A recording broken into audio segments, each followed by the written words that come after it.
Uh, Dear students, Assalamu alaikum. This is Mustafa Mirchawala, your trainer, F6 trainer. And today we are going to discuss some revision things of F6, right? Okay. And the objective of this session is motivation. Objective of this session is motivation. And I'm sure that you guys have completed the course by now, okay?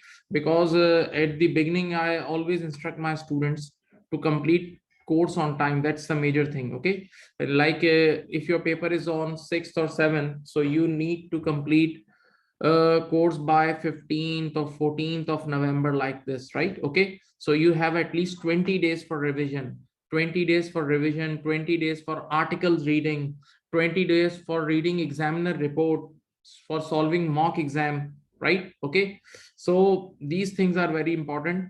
And one more thing, in the beginning, I always, in my routine classes, I always instruct to make exam folder. I'm sure majority of you are aware of what exam folder is, okay? You need to make summary, you need to make summary of each and every, you need to make summary of each and every, you need to make summary of each and every topic. After studying each and every topic, write the whole topic in one page, write the whole chapter in one page, okay? So for example, if there are 20 chapters, you have 20 or 25 pages summary, so that you can revise those things anytime. And for F6 paper, TX paper, this is very important, because we all know there are many small things to learn in F6, okay, right? So in front of your screen, I've just shared you some of my results, some of my star students results of September 2021 attempt. This is just for your motivation, okay? When these guys can do it, why can't you? When they can do it, when they can score in 70s, 80s, 60s, can't you score 50? So I always say that 50 is everything. Your first target is you have to cross the line, you have to cross the border, right? So scoring 50 is not a big deal if you plan it, right? Like there are some very easy marks in your exam, like capital ounce is very cash marks, right? Similarly, the three areas, CGT, IHT, VAT, they are separate areas, you can pack it out. Then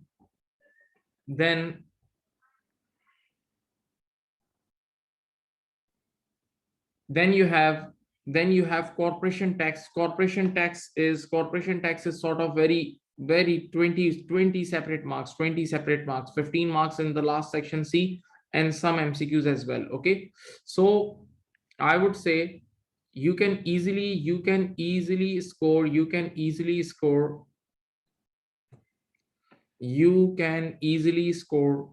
50 plus marks. 50 plus marks is not a big deal.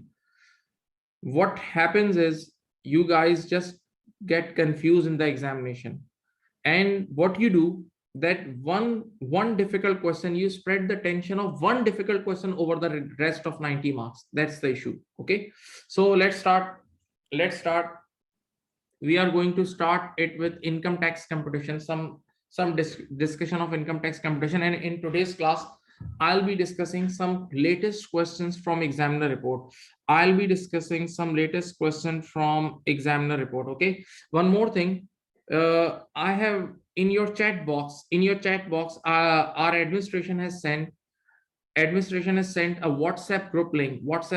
All of you are requested to join that WhatsApp group, okay? So that we can send you further things after the class in that WhatsApp group, okay? All of you must join the WhatsApp group, right?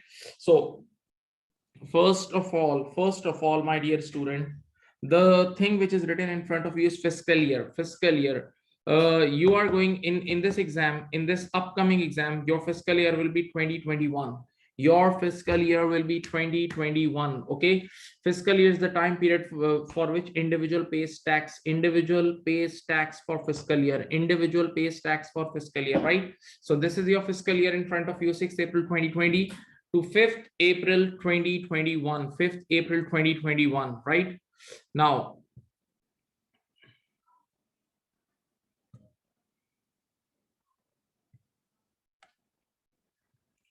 first of all, whenever you are asked to calculate tax for individuals, three columns will come in your mind. Three columns will come in your mind. Three columns will come in your mind. First is non-saving, second is interest, third is dividend. Non-saving, interest, dividend. Okay. For non-saving income, you have trading income, employment income, property income, then interest in the interest column, and then dividend. Look at very carefully. Listen. Then you have, once you will calculate the total income, then you will deduct the interest paid. This interest paid is basically, this interest paid is basically qualifying interest paid. This interest paid is basically qualifying interest paid. This is qualifying interest paid. Qualifying interest paid. I'm sure you all guys know about what is qualifying interest. What is qualifying interest? Okay. When you take loan, when an individual takes loan for certain qualifying purposes, then that loan is called qualifying loan, and that interest, that qualifying loan interest is deducted directly from this main income tax computation, right? Okay. So three columns: non-saving, interest, dividend, total income. First of all, we'll calculate total income, then we'll deduct interest paid, then we'll come to the net income. Now at net income, we'll apply the brakes. Now we'll add these three points, this and this, and we'll go here. Okay. Now from this total net income, we'll deduct two things. The first thing is gross gift aid donation. And the second thing is gross personal pension contribution, if it is given. Okay. Once you will deduct these two from net income, you will get ANI. ANI stands for adjusted net income. Now listen very carefully. You better know that your personal allowance is dependent on ANI. Your personal allowance is dependent on ANI, right? Okay, let me show you. Listen carefully. If your ANI, look at the screen. If your ANI is less than 100,000, means from 0 to 100,000. If your ANI is from 0 to 100,000, then you will get a fixed personal allowance of 12,500, right? If your ANI is between 100,000 and 125,000, means if your ANI is greater than 100,000 and less than 125,000, then you will have to do reduction working. Reduction working means your personal allowance will gradually decrease. Right? Okay. And if your ANI is greater than 125,000, then you are not eligible for any personal allowance. That means your personal allowance will be zero. Right? Okay. So three columns: total income, then net income. On net income, you'll apply break. You'll go to the side working. Then you will calculate ANI. Through ANI, you will calculate personal allowance. And once you will calculate personal allowance, you will deduct it from this column. Okay. And then you will finally get the taxable income. Now listen, taxable income is the income on which we directly apply the tax rate. One thing is very important, you all must know this, that for personal allowance and qualifying interest paid, what is the order? The order is always deduct personal allowance first from non-saving, then from interest, and then from dividends, right?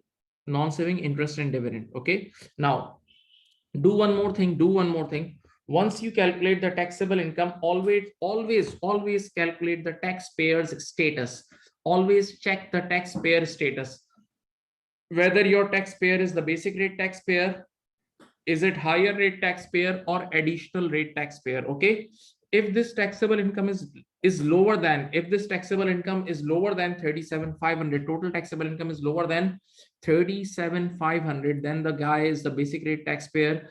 If the taxable income is between 37,500 and 1,50,000, then this guy is higher rate taxpayer. And if it is more than 150,000, then this guy is additional rate taxpayer.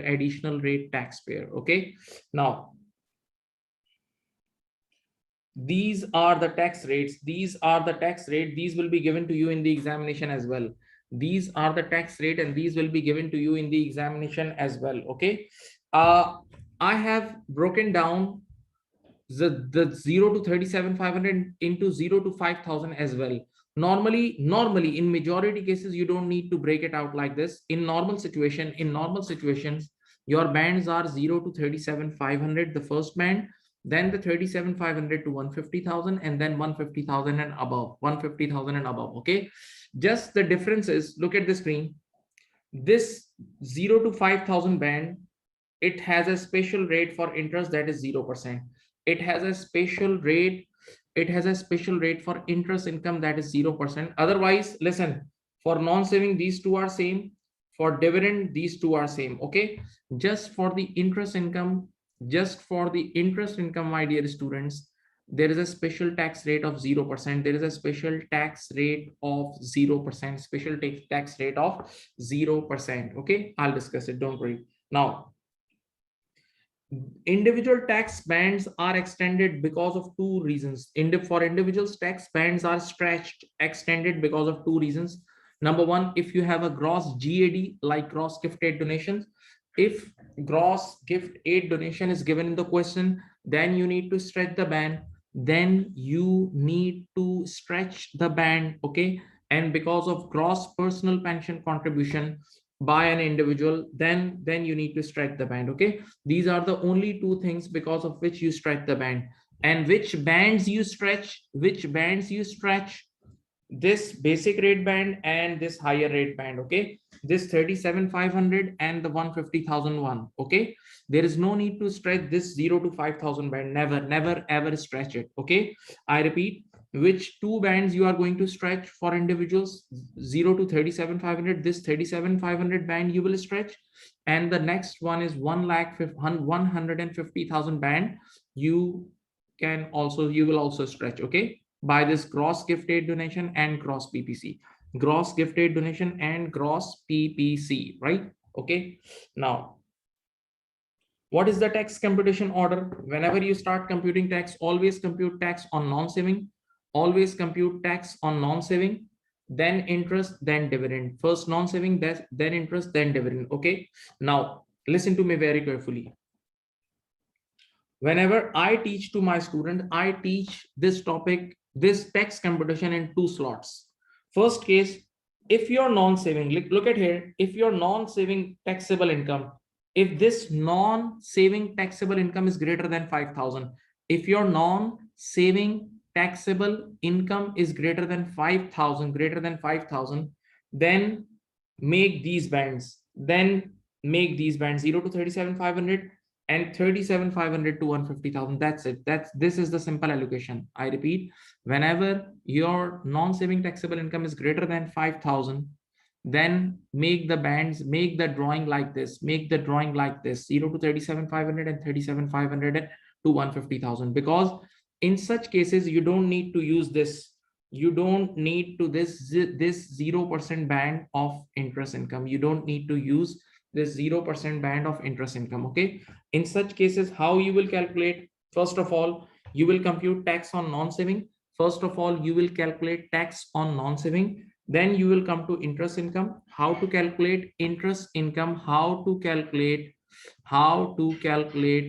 interest income in this case? How to calculate interest income tax on this case? First of all, you'll apply NRB, nil rate band. You guys better know by now that for interest income, nil rate NRB is given according to the taxpayer's status. If the taxpayer is basic rate taxpayer, then he or she will get 1,000 NRB. If the taxpayer is higher rate taxpayer, then he will only get 500 NRB. And if the taxpayer is additional rate taxpayer, then no NRB on interest will be given. Okay, so for interest income, how you will calculate the tax in this case?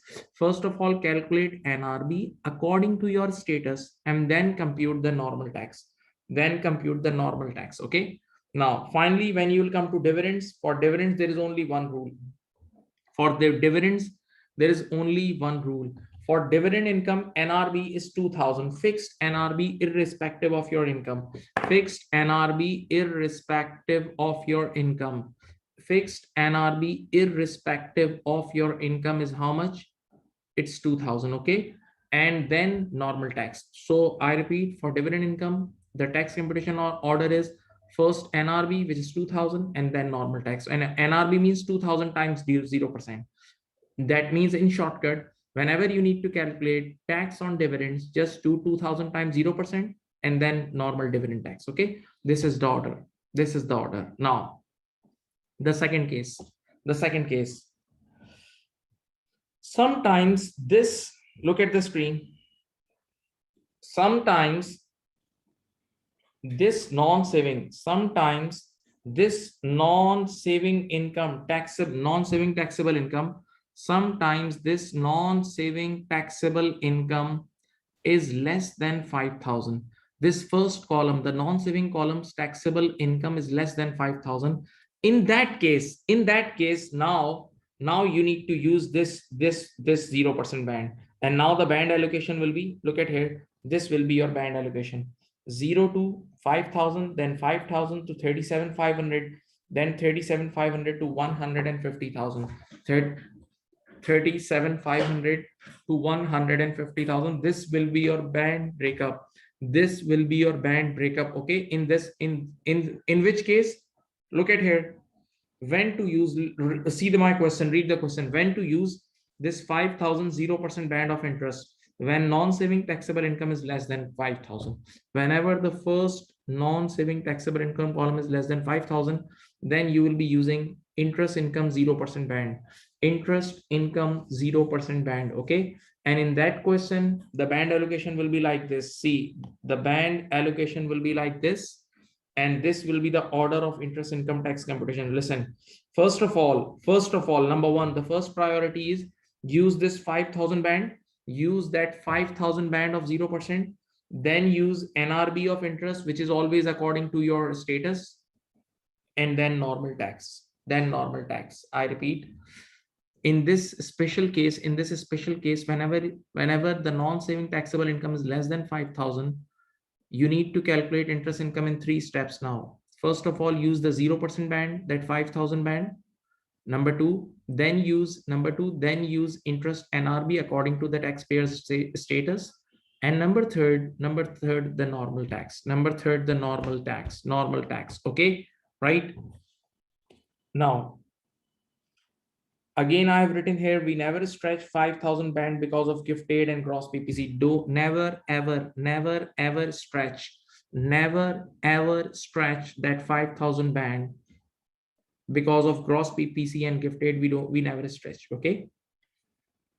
Now, there is a small topic, I'm sure you are aware of it, the transfer of personal allowance between spouses, between husband and wife. Okay, the transfer of personal allowances between husband and wife. Okay, now what are it happens sometimes that husband or wife has unused personal allowances. Husband or wife has unused personal allowances because of less income, right? So yes, you can transfer. How? The first condition is both of them must be basic rate taxpayer. Both husband and wife must be basic rate taxpayer. This is the first condition of this transfer. The second thing, fixed amount is allowed only. 12,500 is your standard allowance. You can only transfer 10%. So 12,500 times 10% is 1250. So you can transfer to your wife, or wife can transfer to the husband, fixed 1250 personal allowance. Okay. Now the third thing is very important. The person who is receiving the personal allowance will reduce his or her final income tax liability. What does it mean? It means the guy or girl which is receiving the personal allowance, he or she will not increase his or her personal allowance. He or she will get the relief. How he or she will get the relief? By deducting the net tax benefit of this. See, 20% because they are basic rate taxpayer. So 1250 times 20%, in the end you can deduct 250 from final income tax liability. These are the conditions. Don't forget, They may ask you this thing in MCQ, right? Okay, so 2 marks is also very important. 2 marks is also very important, and this paper is all about memorization, sharp memory, right? All of you, please join the WhatsApp group.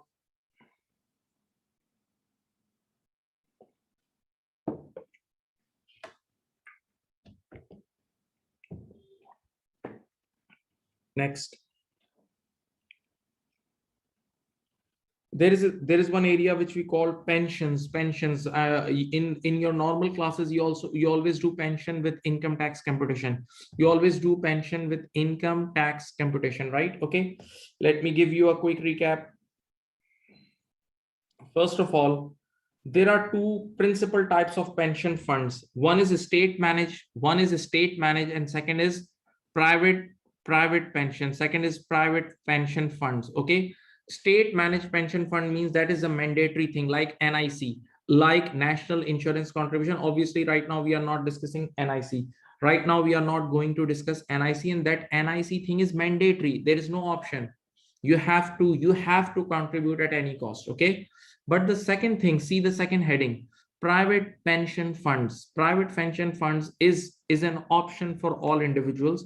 If you want to participate, yes, you may. If you don't want to, it's okay. So there are 2, whatever we are discussing right now is these two, right? Okay, so in the private pension fund, there are 2 options. One is occupational pension plan, and the second is personal pension plan.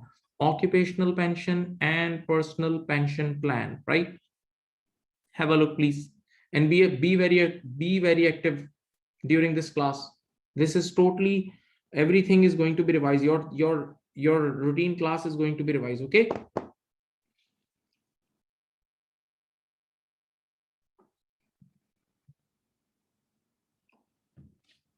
next. Now, occupational pension plan. Occupational pension plan, this is the plan which is maintained by your employer, and this is totally connected to employment income. This is totally connected to employment income. Now go very simple. Your employer also contributes in this, and employee also contributes in this. If employee is contributing, in this occupational pension plan, then this is an allowed expense. This is going to be an allowed expense from employment income P&L of that employee. Okay, in this way employee will get relief. Okay, you can read it. But if the employer employer is contributing, then this will be an exempt benefit for employee. The first thing is employee. See, employer is contributing in my pension, so first of all, it's going to be an exempt benefit for employee, first thing. And number 2, for employer, as employer is investing on employee, as employer is doing expenditure for employee, so for employer it is an allowed expense from trading income P&L of employer. For employer, it is an allowed expense from trading income P&L of employer. Okay, you can have a look. Please check it out. Quick one.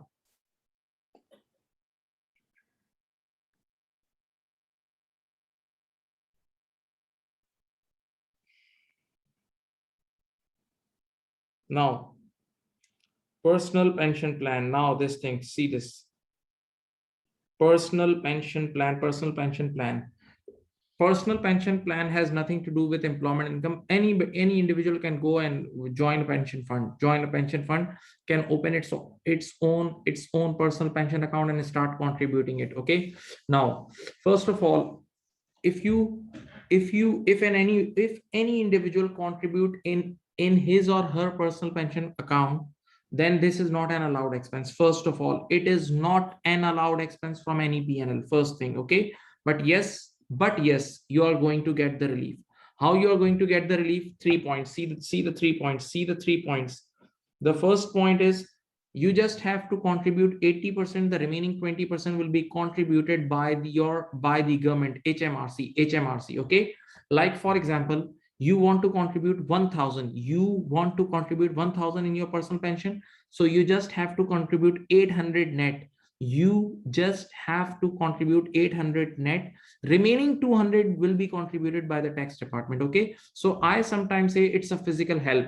I sometimes say it is a physical help, like there is one hand of yours and the other hand of the government in your pension account. Okay, right? The second thing, your band will be extended. Your bands will be stretched. Bands, because of personal pension contribution, you all know your bands will be stretched. Even I discussed just right now in income tax competition. Number three, your ANI will be reduced. Your ANI, adjusted net income, will be reduced. ANI will be reduced. Okay, so these are the three reliefs when a person himself or herself contribute in his or her personal pension account. Now, what happens when your employer contributes in personal pension contribution of employee? Same thing what we just discussed, same thing. For us it's an exempt benefit. For employee it's an exempt benefit. For employee it's an exempt benefit, but for employer it's an allowed expense. It's an allowed expense from trading income P&L of employer. It's an allowed expense from trading income P&L of employer, right?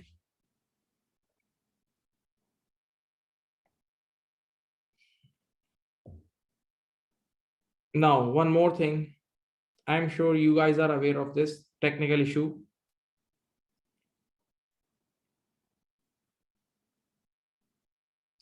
Tax department gives lot of reliefs for pension. Tax department gives lot of relief for pension, but you know there is a limit for all these reliefs. Tax department says we can give you reliefs up to a certain extent. Okay, so look at me and think over it. There is a cap, there is a limit of relief, but there is no limit of contribution. You can contribute millions of pounds, yes you can, but yes, the relief will be limited. Tax department will limit the relief. Tax department can't stop you from doing contributions. You can do any amount of contribution, that's allowed, but yes, there is a cap on the relief. So that this thing is annual allowance. Annual allowance is the maximum pension contribution on which tax department allows pension relief. See, there is a limit on the relief. Okay, after that they don't give relief. Okay, now this include these all reliefs we take. See, these all are the reliefs. These all are the relief. If employee himself or herself contributes in his own occupational pension scheme, definitely he gets relief through allowed expense. If your employer do contribution in occupational pension scheme, yes, we get relief through exempt benefit. The third, if individual himself contribute in his or her personal pension account, then obviously through band stretch and physical help you get relief. And then whenever your employer do contribution in personal pension plan, again you get relief through exempt benefit. So in these four areas individual gets relief. In these four areas individual gets relief. Okay, right? Now there is a limit of annual allowance. Annual allowance is 40,000. Annual allowance for any fiscal year is 40,000. But yes, there is a good news. What's the good news? That if in the previous year you have, in last 3 years you have any unused annual allowance, you can use it now. In last 3 years, if you have any unused annual allowance, you can use it now. Okay, but how to use it? One technique. Listen. For example, in 2021 you have 40,000 annual allowance, and you have in last 3 years you have also 40 unused. Okay, so how you are going to use it? Always use current year first, and then earliest year, then the earliest year, right? Always use current year first and then earliest year. Okay, this is the order in which you have to utilize your annual allowance. Okay, now one more thing. Annual allowance is available to a taxpayer who is member of registered pension scheme in that year. Yes, membership is must. If you are a member of a registered pension scheme in that year, then you can avail all these annual allowance relief.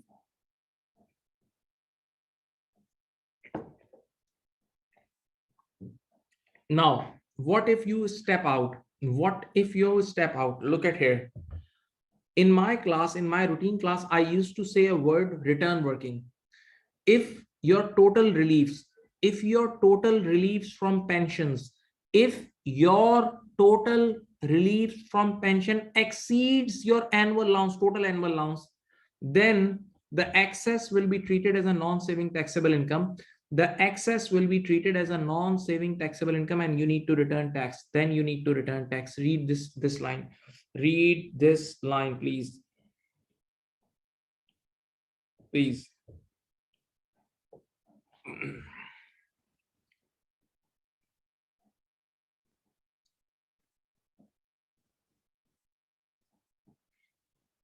Now, few more things are coming. I'm sure, I know these are a lot of things, though a lot of things to learn, but yes, this is your paper. You have to tapering annual allowance. Listen, annual allowance will be reduced if your AI, adjusted income, is greater than 240,000. I repeat, annual allowance will be a normal annual allowance for 2021 is 40,000. Now I'm talking about pure 2021. Now I am talking about pure 2021. Listen to me very carefully. If your 2021 annual allowance is 40,000 normal, but if your AI stands for adjusted income, is less than 240,000, then it's perfect. If your AI, adjusted income, is less than 240,000, then it's perfect. Then you are eligible for 40,000 annual allowance. But if your AI is greater than 240, if your AI is greater than 240,000, then your annual allowance will be reduced gradually. Then your annual allowance will be reduced gradually, and there is a limit. There is what happens to the voice? Can't you listen? Can't you hear me? Hello? Hello? Voice is okay. Yes, it's okay. Maybe in your internet there is some issue. Listen, if your AI is greater than 240,000, then you need to reduce your annual allowance by $1, £1 for every $2 excess. Okay. And but yes, there is a limit that you reduce your annual allowance, yes, to the maximum of 4,000, to minimum of 4,000. Okay. Now look at here. So what is AI? What is AI? AI is the combination of these three things. AI is the combination of these three things. I'm sure you know this. Listen. Your net income, your total net income, employee contribution in occupational pension plan, and employer contribution in occupational and personal pension plan. These three things you will add. This is called adjusted income, or you call it AI. So limit, then you'll deduct the limit. If there is any excess, then you will divide the excess by 2. Then you will divide the excess by 2, and you will reduce it from, and then you will reduce it from your annual allowance, Okay. Now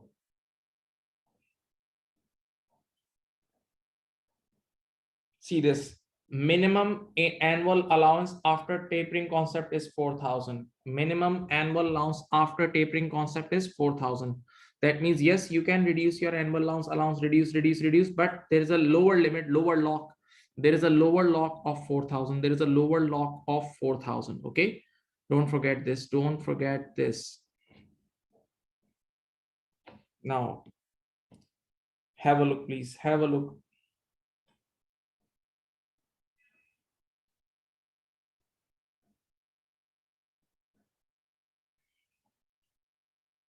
Now, I'm going to solve a question with you guys. Yes, first of all, keep one thing in your mind, that you are doing revision. Okay. Obviously, in my normal classes, I have given 6 to 7 hours for this thing, 6 to 7 hours for just pension thing. Okay. Right. Yes, I'll send you this. Slide. Don't worry.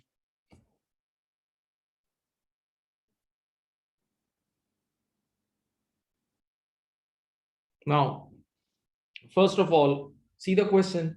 You need to compute income tax. Salary, only income in this question is salary. Only income in this question is salary. How much is the salary? Salary is the non-saving income. Salary is the non-saving income, and we call it employment income. Wait, but let me write salary, no issue.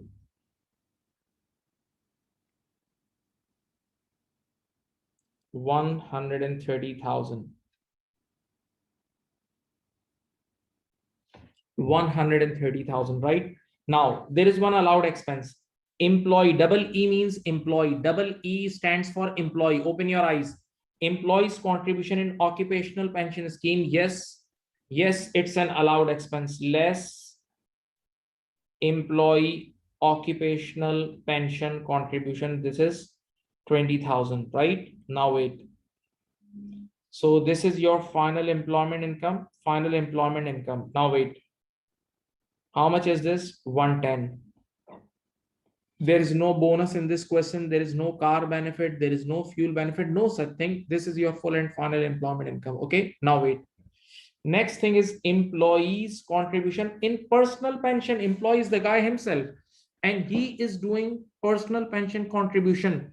That means I'm the employee. I'm doing personal pension contribution in my own account. So this is net. See, it is net. Personal pension contributions are paid net. So first thing I'll do is gross up. I'll calculate the gross PPC. First thing I'll calculate the gross PPC. You know, guys, how to calculate gross PPC? Simply divide by 80 times 100. Divide by 80 times 100. So this is 40,000. Look at here. Divided by 80 times 100. 40,000 divided by 80 times 100. What is this? It's 50,000. Okay. So 50,000 is your gross PPC. Just for your knowledge.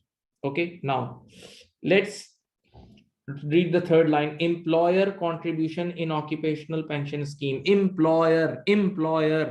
You know, when employer contributes in your occupational pension, it's an exempt benefit. And when it is an exempt benefit, you won't write in the employment income. It's exempt. So you no need to write it, and you already got the relief. Okay. Now, next thing is, let's calculate the income tax. Look at here. Let's calculate the income tax.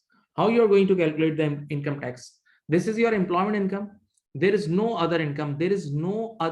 Other than its employment income. Okay. So this is your only income. Please look at me very carefully, students, please. This is your only income. So this will be your total income. Okay. And there is no qualifying interest. So this will be your net income. Now you will take this net income. Write this net income right here. Listen, net income. This is your net income right here. How much is 110? And now two things you need to deduct. Number one, less gross PPC. How much is the gross PPC? It's 50,000. How much is the gross GAD? There is one more thing in the question. See, this is gift aid donations. They are also net. Gift aid donations are net. You know what to do with gift aid donations. Divide by 80 times 100. So how to calculate gross GAD? It's 8,000 divided by 80 times 100. So it's 10,000, right? Okay. So you will have 110 minus 50, 60, the 10, 50. Your ANI is 50,000. Your ANI is how much? 50,000. Okay. Your ANI is 50,000. Okay, students. Now, so now when your ANI is 50,000, so that means your ANI is less than 100,000. So your personal allowance in this question will be 12,500. So I think its taxable income is how much?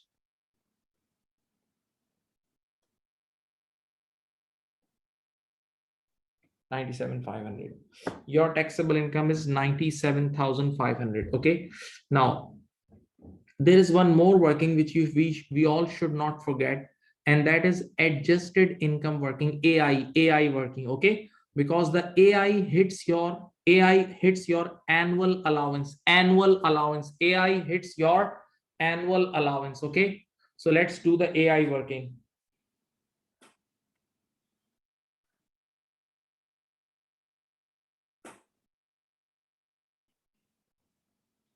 First of all, you will write your net income.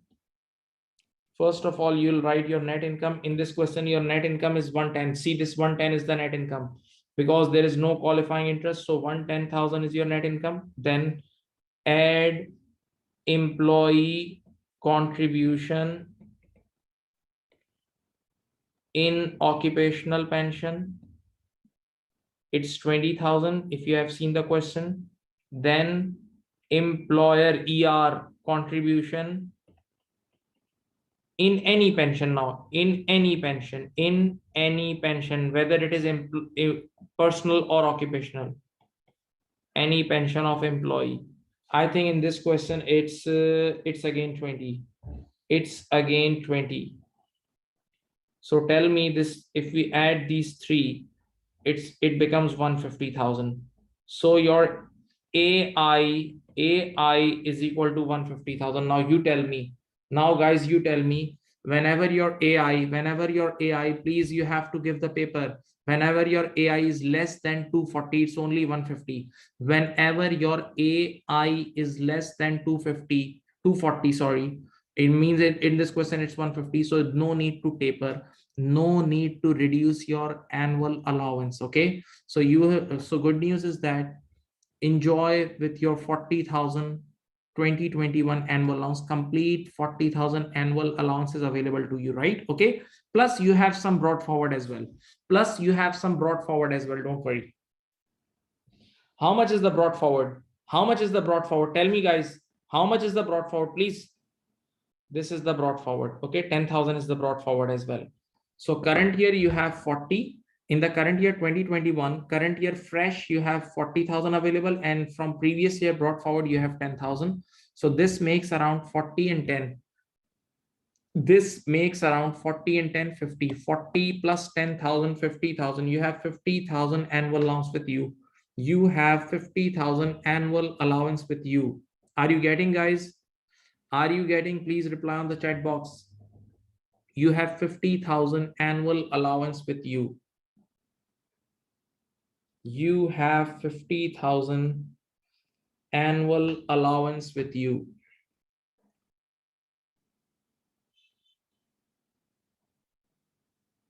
Okay, now the next step is let's do tax computation. But before we do tax computation, let's do some return working. I'm sure you know the return working. Okay, ANI is very simple. ANI is net income. ANI is basically total net income less gross gifted and gross PPC.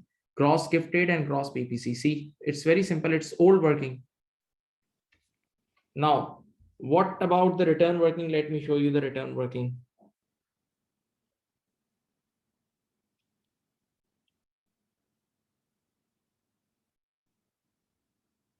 See this. How many reliefs did we get in this question? How many reliefs overall we get in this question? Let me count. First of all, employee contribution in occupational pension. This was the first relief of 20,000 we get. Then we get employer. Our employer also contribute.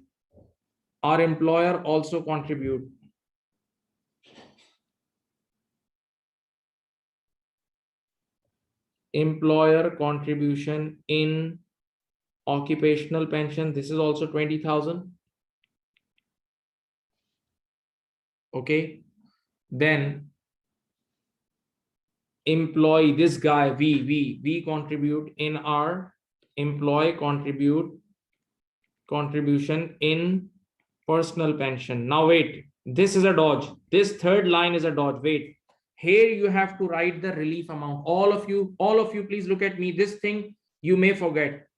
Listen, this employee contribution, sometimes we write word, I use a word TRC in my class. TRC, tax relief contribution. TRC, tax relief contribution. Now this for personal pension, this is an area of mistake. Students can do mistake. Even the examiner has written comments on this. Listen, wait, first of all, you need to stretch the band.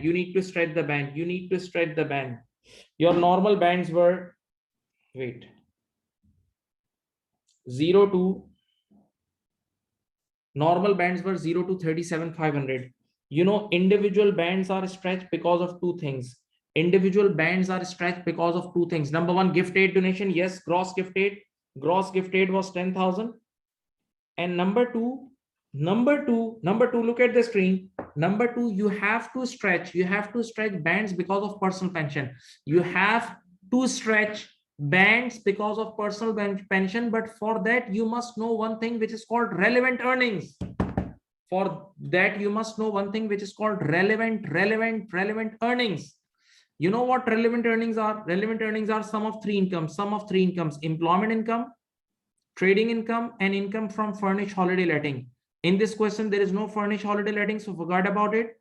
There is no trading income in this question, so leave it. But yes, there is employment income. So how much employment income you have? How much employment income, students, you have? 110.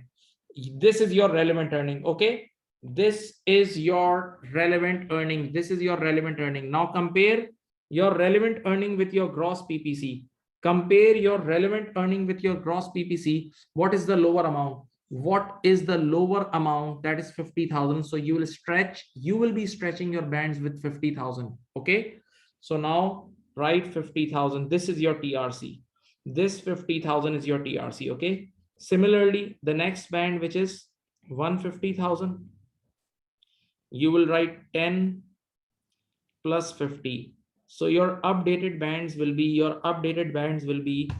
it's 97,500 is the first band, and your second band will be 210,000. Okay, so what are the capacities? Let me write. The capacity of first band is 97,500, and the capacity of second band is 110. How much? 210 minus 97,500 is 11,2,500. The second band is 11,2,500. Is this? Yes. Okay. Please check. Yes, sir. Okay, now hold. So we were doing this return working. This is return working. Listen.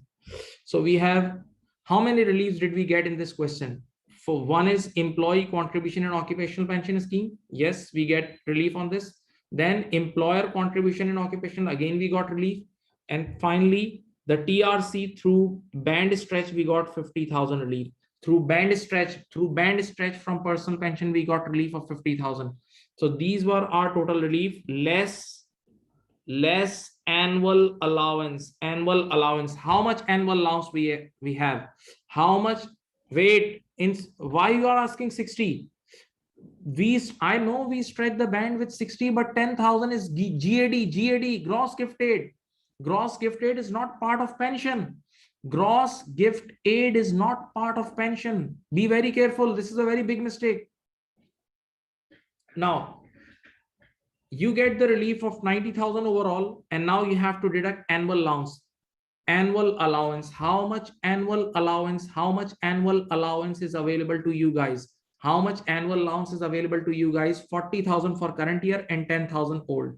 40,000 for current year plus 10,000 old. So how much is the final excess? Tell me, how much is the final excess? I think it's 40,000. This excess will be treated as a non-saving taxable income. This will be treated as a non-saving taxable income. This will be treated as a non-saving taxable income. I know these are much things, but still it's your paper. And you have taken the normal classes as well. Okay, so now the last step is left and everything is done. One last step is left and everything is done. And what's that step? You need to calculate income tax. You need to compute income tax. Okay, so how you're going to? First of all, All incomes are non-saving. There is no interest or dividend in this question. There is no interest or dividend in this question. Everything is non-saving. Okay, so you are going to pick your 97,500 income and you will knock this first band. So luckily your first band, the capacity of first band is exactly 97,500. So complete 97,500 taxable income will be taxed at the rate of 20%. Now listen, look at here. Non-saving, look at here. 97,500 at the rate 20%. This is how much? 97,500 times 20% is, I think, how much? 19,500. Thank you. Now, normal tax computation done. Now let's do the excess charge. How much is the excess? Excess is 40,000. Excess is 40,000. Excess is 40,000. And now you know you have to treat this excess. You have to treat this excess as a non-saving taxable income. So again, come to the band. This band is already consumed. This band is already, you will bring this 40,000 to the first band and you'll knock. You will bring this 40,000 to the first band and you will knock. So this first band is already done, consumed. Okay, so obviously you will come to this band, and yes, there is a lot of capacity here. So for this second band, the tax rate is 40%, which is 16,000. So tell me please, 19,500 plus 16,000 is, this is your final income tax payable. This is your final income tax payable. This is your final. Please have a look.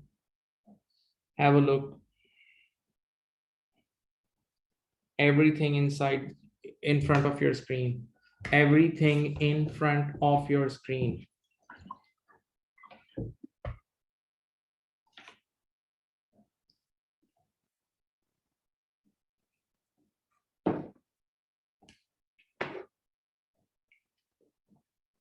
Sorry, it's 35,500. My mistake. Sorry. I saw wrong. Sorry. It's 35,500.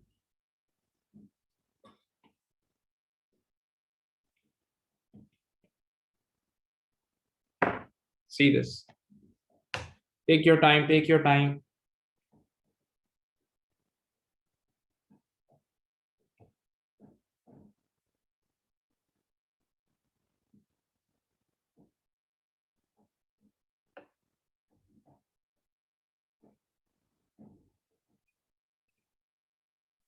Did you understand? Please reply.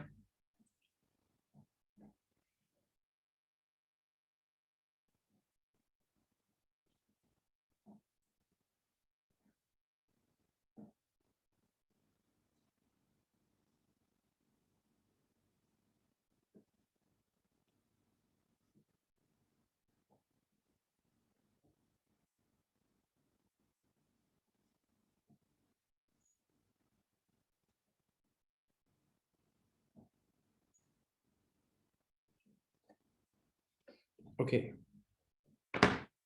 Now, one more thing. This is a very good topic which normally students ignore.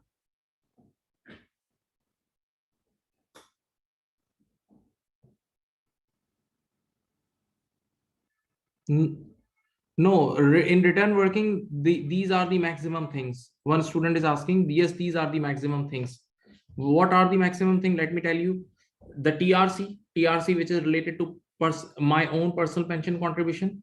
Number two, my employer's contribution, whether it is occupational or personal, and employees' own contribution and occupational pension. These are the three major things. Okay. Now, one thing which is very good, you must know. Listen, you can see the format here. You can see the format has here non-saving, interest, dividend. Okay. Now, in non-saving, you have a property income. In non-saving, you have a property income. If you click to property income, there is a proper P&L. If you double click on the property income, there is a separate P&L. And don't forget this thing. that property income P&L is always made for fiscal year. For individuals, property income P&L is made for fiscal year, and it's on cash basis. It's on cash basis, receipts less payments. Okay. Advertisement for tenant, agency commission, and so on, right? Okay. But don't forget that for individuals, property income P&L is always made for fiscal year. Okay. Always made for fiscal year, right? Now, then you have employment income, then you have employment income, then you have employment income. Listen. If you click on employment income, so you will go to this P&L. Again, employment income is P&L is made for fiscal year. Don't forget, employment income P&L is also made for fiscal year. Salary, bonus, car benefit, fuel benefit, accommodation, this all these things, all this P&L is done for fiscal year, right? Now, the important thing, trading income. If you click on trading income, you will go to this world. If you click to trading income, you will go to this world, and you know, this world is for accounting period. This whole world, if you remember, this whole calculation is done for accounting period. The trading income P&L is already made for accounting period, not fiscal year. Keep this thing in your mind. Keep this thing, okay? And for trading income, what you have to do, for trading income, you have to do a full-time journey. What is that journey? Right from accounting net profit to tax adjusted trading profit. Normally there are 4 adjustments: add back all those expenses which are allowed in accounting but not allowed in tax. Similarly, you have to deduct capital allowances, you have to deduct other incomes, and so on. This is a complete topic, okay? So this hard work you have to do. This hard work you have to do for trading income. Now hold. And this whole journey is for accounting period, not fiscal year. This whole journey, this whole trading income journey is for accounting period, not fiscal year. Not fiscal year, please. Now, once you are here, once you have calculated the tax adjusted trading profit. Now be careful. Listen, these are the mistakes. Read the first line. If it is the old business, that means the business started few years back, 5 years back, old business. So that means already business has been started already, and the opening year rules of basis period already applied. So now for future years, we apply ongoing rule. For future years, we apply ongoing rule. And you guys know better than me, for ongoing rule, we just do copy paste. So you don't need to do anything extra. If it is an old business, then you don't need to do anything extra.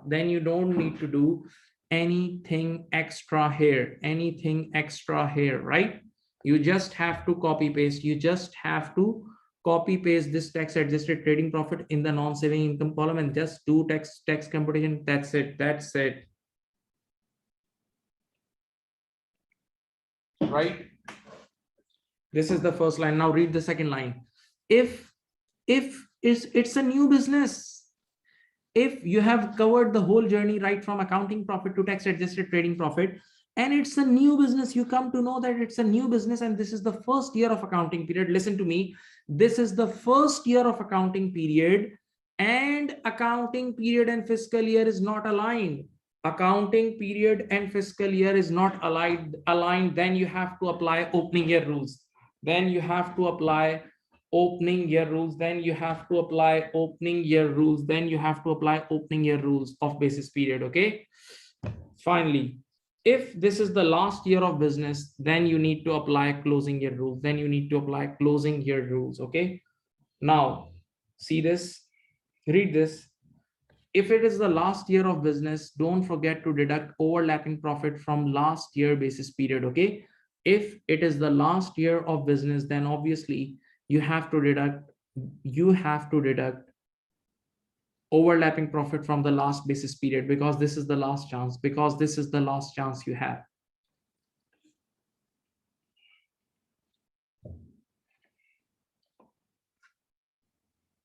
Are you getting the points? Please reply on the chat box. Hit the chat box, please.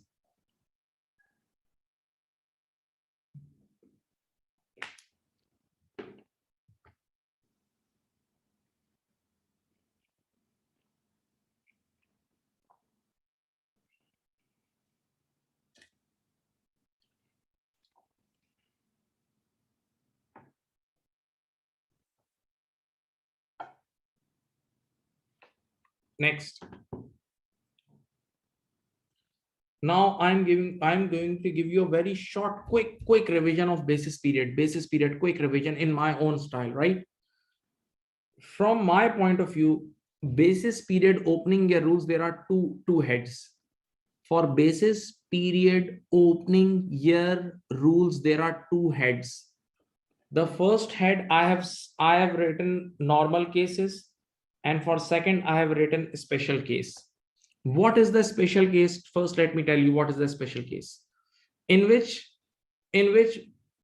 when you start the business, let us say you start the business is 7-8 fiscal year, you start the business in 07-08 fiscal year, and your first accounting period is ending in 09-010. See, you started the business in 7-8 and your first accounting period is ending on 09-010. That means there is a jump, there is a skip, there is a jump of one complete fiscal year. See, there is a jump, because after 7-8 there is 8-9, after 7-8 it's 8-9 and then 9-10, after 7-8 student it's 8-9 and then 9-10. So there is a jump, there is a skip of one fiscal year. So this is a special case. And now let me tell you the rules of this special case. In this special case, there are only three steps. For this special case, there are 3 steps. Let me tell you. The first step is the universal rule, what I call universal rule. From the starting date of the business, you go to the first fiscal year. From the starting date of the business, you go to the nearest 31st March. Okay, this is the first piece. The second step is exactly the middle fiscal year, the midway fiscal year, you copy paste the full fiscal year in between these two. Okay. And the third step is look, listen very carefully. You come back 12 months back from the end of the accounting period date. You go back 12 months from the end of the accounting period. These are the 3 steps for this special case. And what is the identification of the special case? One fiscal year skip. Like you started the business in 7-8 and your first accounting period is ending in 9-10. This is the identification of special case. Okay, this is the special case, the big case. And now the normal cases. What happens in normal cases? Normally business starts in one fiscal year and first accounting period ends normally next fiscal year. Okay, so for these normal cases, there must be 3 events. Three events. The first is very easy, plus my favorite.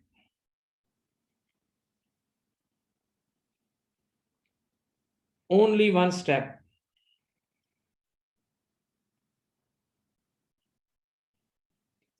Only one step in it. Very easy. What is that step? Listen. Let us say you start the business, from the starting date of business. The first step is always common. In opening year rules, the first step is always common. From the starting date of business, you go to 31st March. From the starting date of business, you go to 31st March. And you know, luckily, in this first step, you cover the whole first accounting period. In this first step, if you cover the whole first accounting period, then say thanks to your God that the opening year rules are finished. In just one step, opening year rules are finished. No extra work. Now just apply ongoing rule. Okay, so this is the easiest step. Now for second, let us say from the beginning of the business accounting date, you go to first 31st March. The nearest 31st March. Okay, but still the first accounting period is not covered.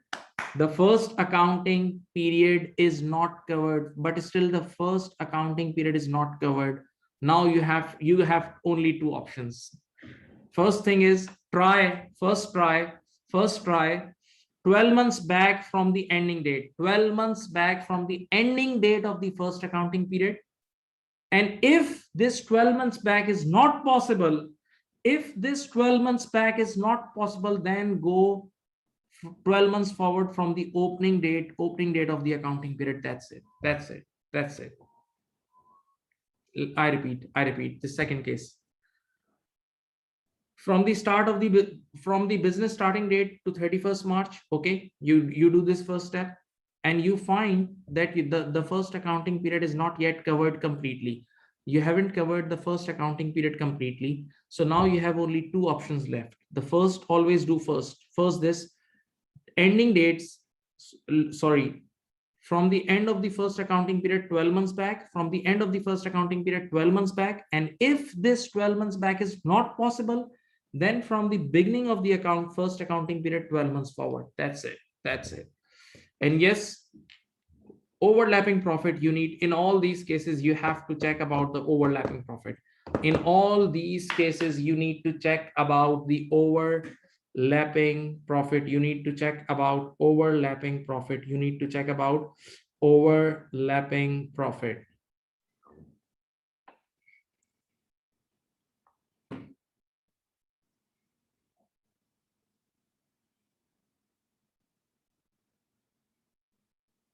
Now, this is closing year rules, is when you close your business. There are only two cases. There are only two cases in closing year rules. Just read it.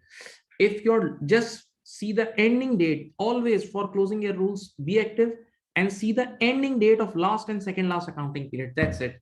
For closing year rules, see the ending date of last and second last accounting periods. Now, if this is the first case, if last and second last accounting period ends in different fiscal year, they both have their own fiscal year. If last and second last accounting periods end in different fiscal year, then no need to do anything extra, just ongoing rule, ongoing rule. That's it. Ongoing rule. That's it. But if last and second last accounting period ends in same fiscal year, they have same fiscal year, they lies in one fiscal year. If last and second last accounting period, if the ending date of last and second last accounting period ends in same fiscal year, now you have to merge them. Now merge them. And see what is written with the red pen. See what is written with the red pen.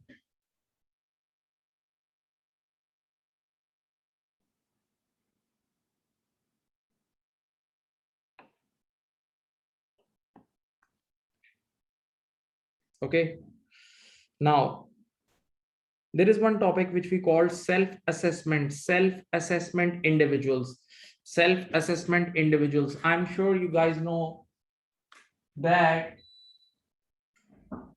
for individuals, there are three payment dates. First POA, second POA, first POA, second POA, and balancing payment. For individuals, there are three payment dates. First POA, second POA, and balancing payments Okay. Normally, first, let me tell you the normal rules. Normally, payment on account is calculated with reference to last year. Payment on account is calculated with reference to last year. For example, if you need to calculate payment on account for 2021, you need to use the data for 1920, right? Okay, 1920. See this 2021 POA is calculated on the basis of 1920 data. And you need to take ITP, the last year income tax payable, and last year class 4 NIC. Last year income tax payable and last year class 4 NIC. Okay, just these are assumed numbers. I have taken my own numbers. So it's 20 plus 10. Total relevant amount is 30,000. And you know, there are two payment on account. So you multiply it by 50%. So this is 15,000 is your POA. 15,000 is your POA, right? So for POA calculation, we take income tax payable of last year and class 4 NIC of last year. Income tax payable of last year and class 4 NIC of last year. Okay, right? Then what are the due dates? What are the due dates for this? Let me show you the due dates. These are the due dates. For the for 2021, first payment on account is 31st January 21. That means in between the fiscal year. And after 6 months, there is second payment on account. And after 6 months, there is the balancing payment, the balancing payment date. See the screen, and I'm sure you know this. Then in balancing payment, we consider everything. In balancing payment, we consider all actual taxes. In balancing payment, we consider all actual taxes, including CGT and Class 2 NIC as well. In balancing payment, we consider everything, including CGT and Class 4 NIC, Class 2 NIC as well. See, so for balancing payment 2021, see this actual ITP 2021, actual CGT you have taken, actual Class 4 NIC you have taken, actual Class 2 NIC, these all things. And now some tax you have already paid through POA.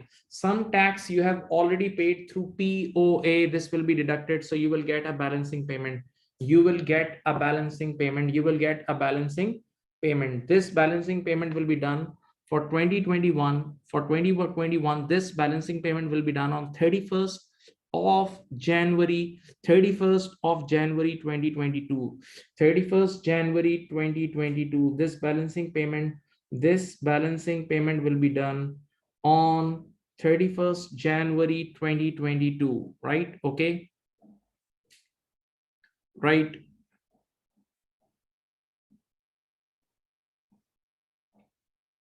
Balancing payment of 2021 will be done on 31st January 2022. Please look at very carefully.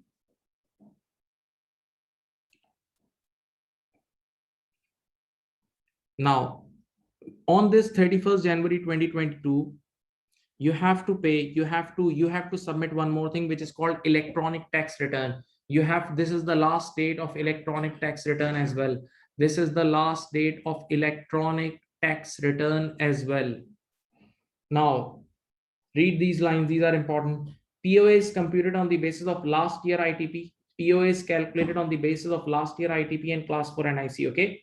CGT and Class 2 NIC are always paid in actual through balancing payment. Don't forget, CGT and Class 2 NIC are always paid in actual, because CGT is a non-recurring thing.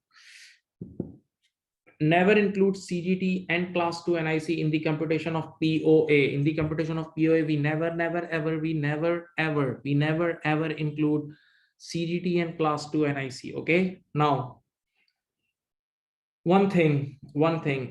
If you pay your electricity bill late, definitely you have to pay interest. You have to pay something extra. This is the rule of the world.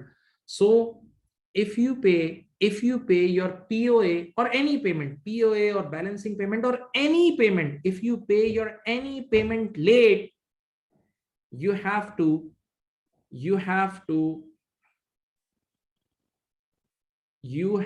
pay interest, and this late payment interest is 2.75% per annum.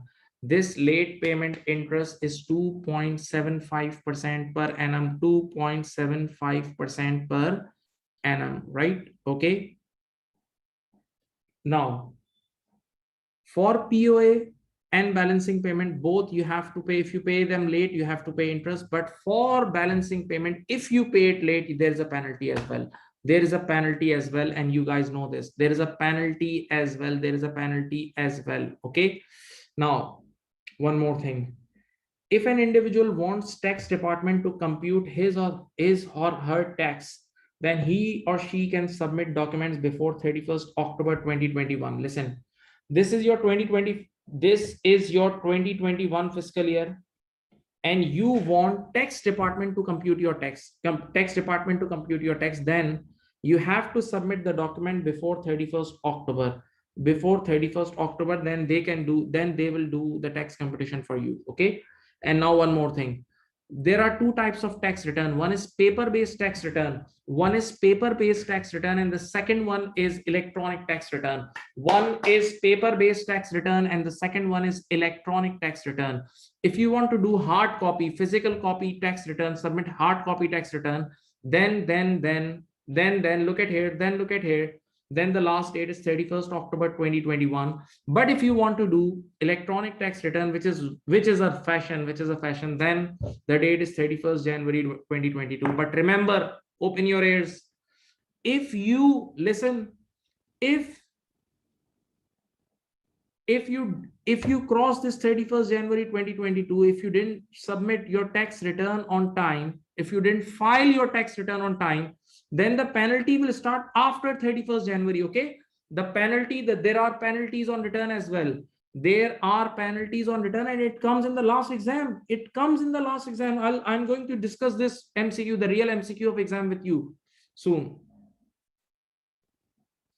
See, these are the penalty for late filing of tax return. These are the penalties for late filing of tax return. Listen, your last date of tax filing of return for 2021 is 31st January 2022. Student, please invest your time, invest your efforts.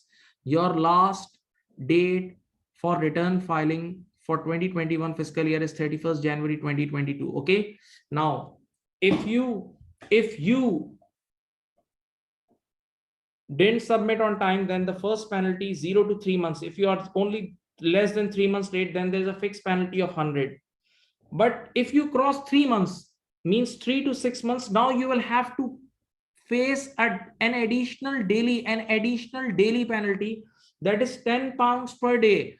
10 pounds per day. So from 3 to 6 months, it's 90 days. 3 to 6 months, there are 3 months, that means 90 days. 3 months means 90 days. Okay, so 10 pounds per day multiplied by 90 days, it's 900 pounds. It's 900 pounds. It's 900 pounds. It's 900 pounds. Okay, students, this is additional penalty. Then if you crosses 6 months, you are not paying 6 months, then you will have one more penalty. Then you will have to pay one more penalty, and that is higher of 5% of tax liability and 300 pounds. Two things we will compare: 5% of tax liability and 300 pounds. Now, this is after 31st January 2022. My innocent student, your due date, wait, let me write. Okay, sorry. Yes. I'm sorry. I didn't update the date here. Sorry. No issue. It's third, but I was saying 31st January 2022. 31st January 2022. So once you cross 31st January 2022, then you have to face these consequences. Okay, and believe me, this thing came in the MCQ, real MCQ, and these all are additional penalties. These all are additional penalties.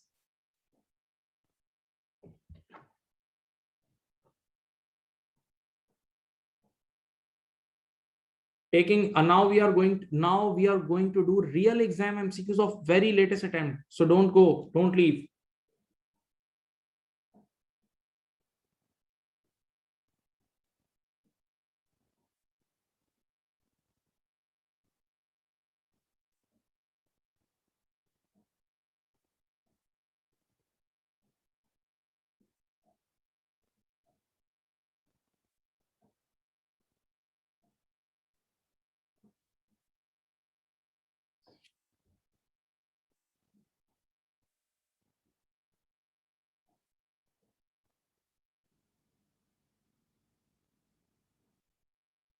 Okay, so just take a 2 minutes break, and then we'll start. Okay.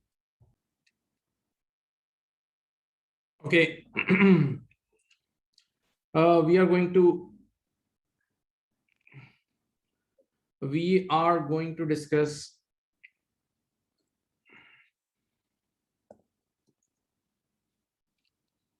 We are going to discuss the latest examiner report of March June 2021. March June, this is the latest available on the net, right? This is the this document is given by ACCA, disclosed document. Everywhere it's available. Okay, now see, first of all, they have given you some questions from the, obviously they don't disclose all MCQs, but some MCQs they disclose, or some one OTKs they disclose, right? Okay, so this is the first MCQ, giving you guys 3 minutes. 3 minutes you have. Come on, start. I just taught you this tax return thing. Start.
Okay, now listen, students.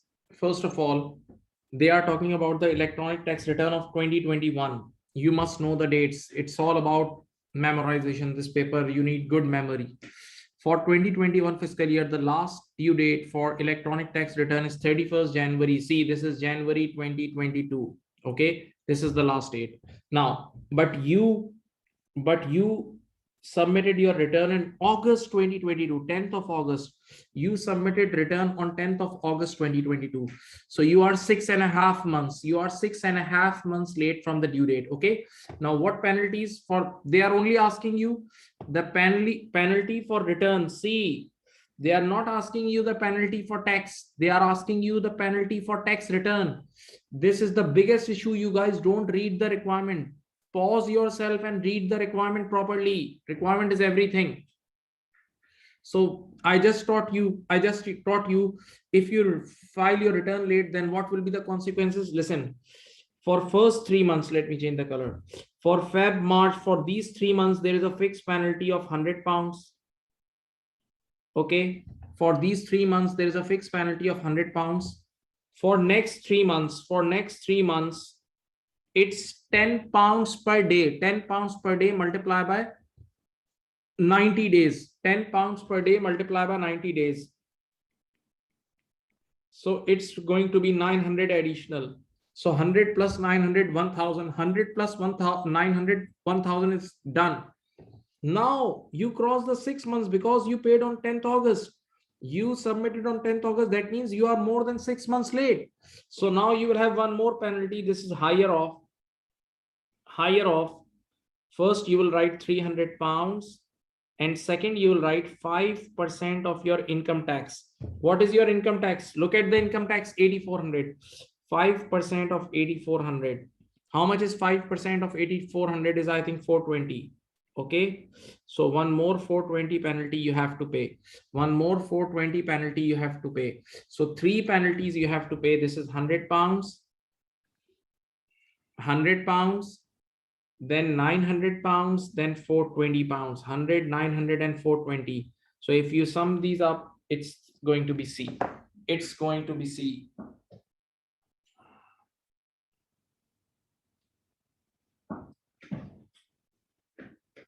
$100, 900, and 420. Did you get it?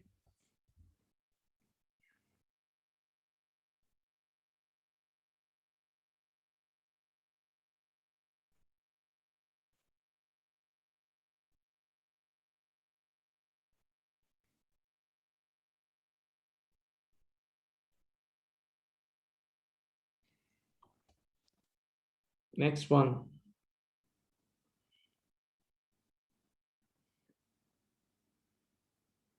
Okay, the super easy question, super easy scoring question. Come on, do it. Scoring question. This is about closing year rules, giving you hint. Okay, this is about closing year rules.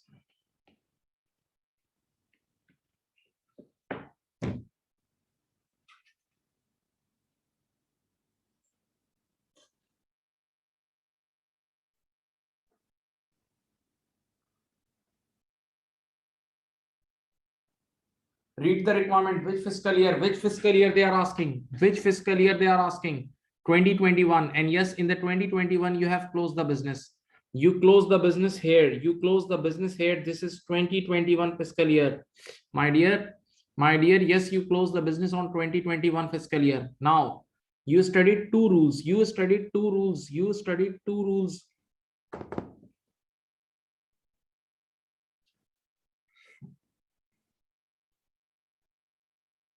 For closing your rules, there are only two cases. The first case is if last and second last accounting period ends in different fiscal year. For that we do ongoing rule. And sometimes last and second last accounting period ends in same fiscal year. Wait, this is your last accounting period. See, this lies in 2021. The ending date of last accounting period ends in 2021, lies in, and this is second last account. See this date, 30th June 20 also lies in 2021. The date of 30th June 20 is after 6 April 2020, my dear students. So see, this is the case number 2. The last and second last accounting period ends in same fiscal year. So you have to merge them. You have to merge these two. You have to merge these two. You have to merge these two. So 11,200, add it, 11,200 plus 7,300 is I think 18,500. Okay. And now as this is the last basis period, so you need to deduct overlapping profit. You need to deduct overlapping profit. So deduct 2,600. So 18,500 less 2,600 is how much? 15,900. This is your answer. 15,900 is your answer. 15,900 is your answer. To be very honest, this is exam question, and this question was not difficult. Yes, the previous one was a little bit non-routine, but this is something easy.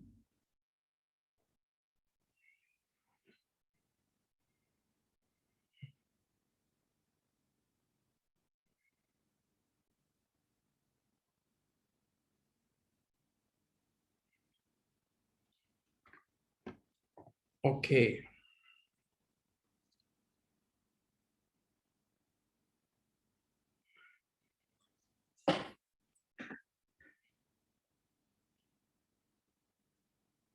Okay, do this one. This one is also super easy question for you guys.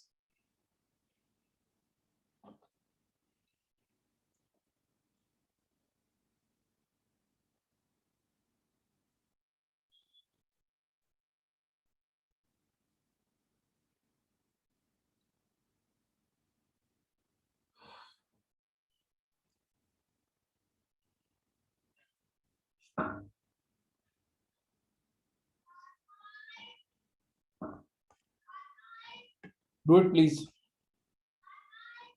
You remember the 85,000 limit for historic test? Historic test.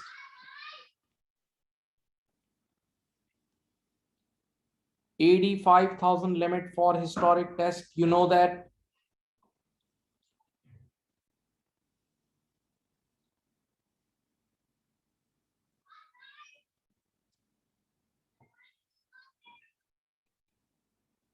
Now listen.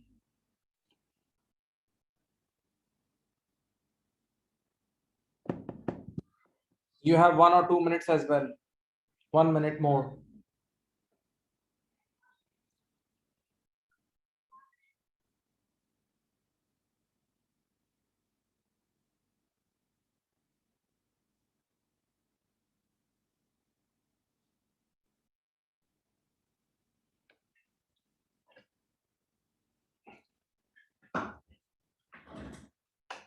Let me start. See, you have Jan, Feb, March, April, May, June. This is third. Then July, August, September. Then you have October, November, December. Listen, for Jan, Feb, March, you started on 1st January 20. Okay.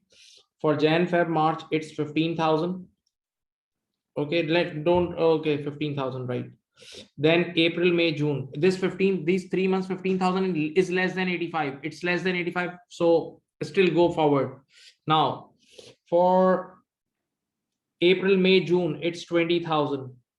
Again, 15 plus 20 is how much? 15 plus 20 is how much? It's 35. Still we haven't crossed. Then July, August, September, it's 30. So 15 and 20, 35 plus 30, 35 plus 30 is 65. 65 still. Now, in these 3 months, the answer is 33. So 33,000 divided by 3 per month is 11,000. Look at here. So now you already done 15, 20 and 30. That is 65 is your already, till September you already touched 65. Now for October it's 11. 65 plus 11 is how much? 65 plus 11 is how much? Is 76. Okay. And now still you haven't crossed 85. Now if you add 11 for November, so this will be 87. Yes. Now let me tell you my dialogues. At the end of November 2020, wait, 2020, at the end of November 2020, trader realized that last 11 months, last 11 months sales taxable supplies exceed 85,000. So now he has 1 month, to apply, 1 month to apply. Okay, so now at the end of November he realized this. Now he has complete December month to apply. He can apply by the end of December, and tax department will make him register from 1st of January 2021. From 1st of January 2021, he will be the registered guy. He will be treated as a registered guy. So this is the answer. 1st January 2021 is the answer. From what date will Francis be registered for VAT? 1st January 2021. You are not getting. I just proved that by the end of November, by the end of November, this guy realized, this trader realized that he crossed 85,000. So once you cross 85,000, so you have 1 month time. So from the end of the November, you have 1 month time. That means till 31st December you can apply. And yes, tax department will consider you registered from the very next day, that is 1st January 2021 in this question. This was the beginning of VAT, beginning question of VAT, beginner question of VAT.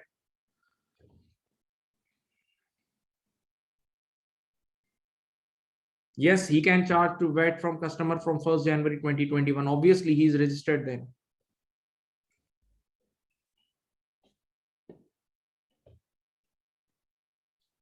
Okay, the answer is B.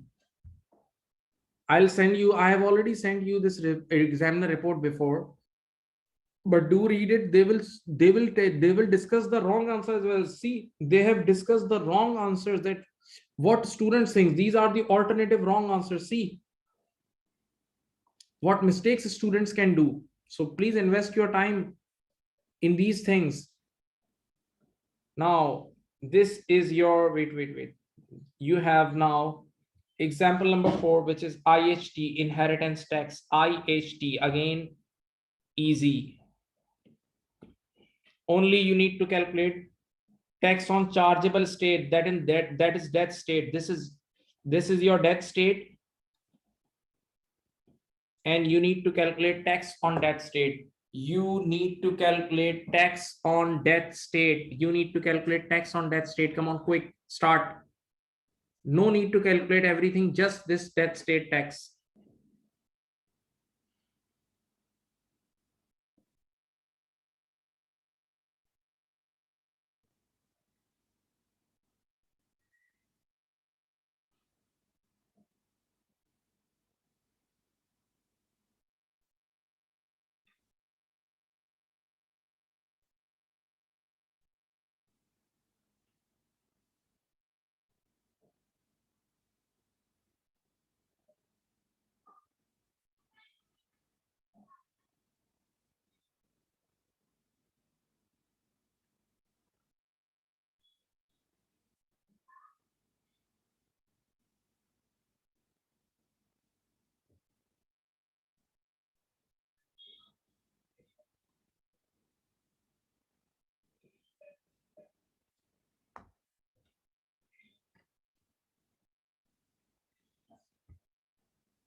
First of all, date of death is very important.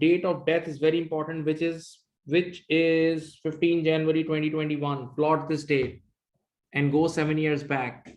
15 January 2021 is important. Plot this date and then go 7 years back.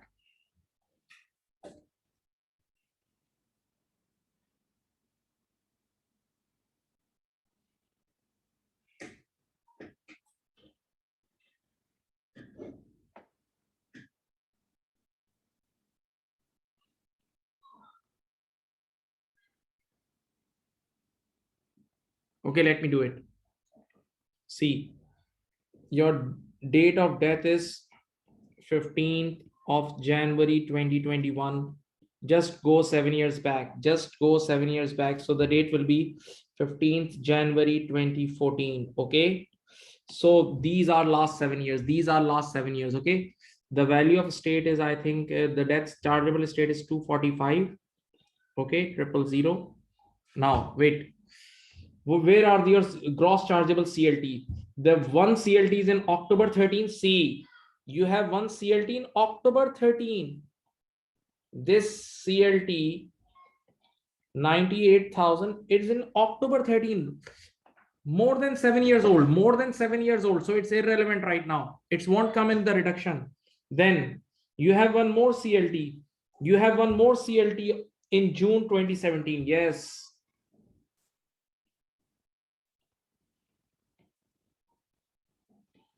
118,000. This is the full picture. Wait. Let me write it correctly. This is the full picture, students. This 15 January 2021 is your date of, it's the date of death of this person. I went seven years back. I went 7 years back. Okay. This is 15 January 2014. So these are last 7 years. These are last 7 years. Okay. Now read the requirement carefully. Read the requirement carefully. What they are asking? They are asking calculate the inheritance tax for chargeable estate. Only death state. We have to calculate death state. And for death state, we are standing here. For death state tax calculation, we are standing at the date of death. We are standing at the date of death. And we'll look at 7 years back from the date of death, because death state working we are doing. Okay. So now listen, your estate, let me do little work for you. Your estate is 245,000. Your estate is 245,000 less NRB. Normal NRB is 325. And can you see anything in last 7 years? Did you calculate tax? Yes, this thing is in last 7 years. Not this. This CLT is not in last 7 years. So only 118,000. So 118,000 must have consumed your NRB. So 325 less 118 is, I think, 207. 325 less 118 is, I think, 207. 245 less 207 is 38,000. Okay. So the excess is 38,000. And for death taxes, there is only one tax rate, which is 40%. So 38,000 times 40%. 38,000 times 40% is how much? 15,200. 15,200 is your answer. This is your answer. This is your answer. You can check it out. You can check, please. Oh, for death state, no annual exemption is available. For death state, no annual exemption is available. For death state, no annual exemption is available. And one more dodge. For CLT, they have already given you gross. See this word. For CLT, they have given you gross chargeable lifetime transfer. For CLT, they have given you gross chargeable lifetime transfer. That means gross chargeable lifetime transfer means annual exemption already deducted. Annual exemption already deducted. Go and study the chapter again. Go and study the chapter again if you don't have this concept. Gross CLT means gross chargeable transfer means everything is done and annual exemption has already been deducted. This is the meaning of gross chargeable transfer. Okay, so nothing to do with annual exemption. And for death state, no annual exemption is available. So answer for this question is 15,200. Answer for this question is 15,200.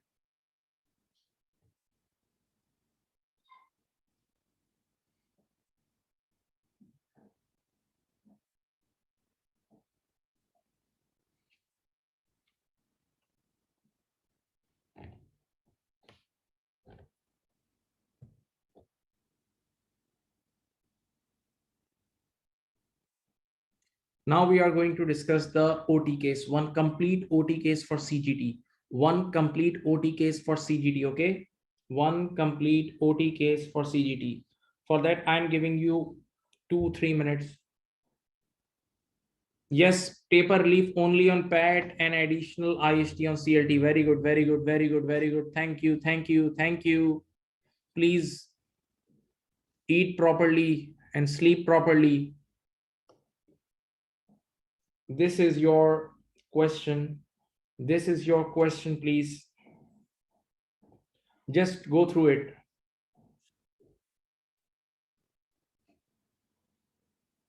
Just go through it. Just read it. Just read it.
Okay, let's start.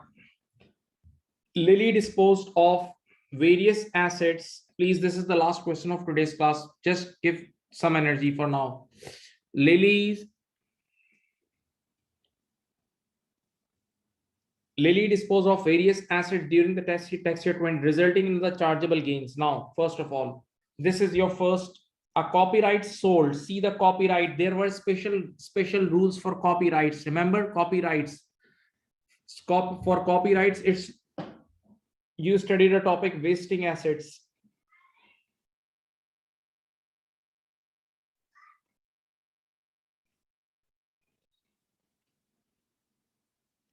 And this is not wasting chattels, normal wasting assets like copyrights, like trademarks. Remember intangible assets.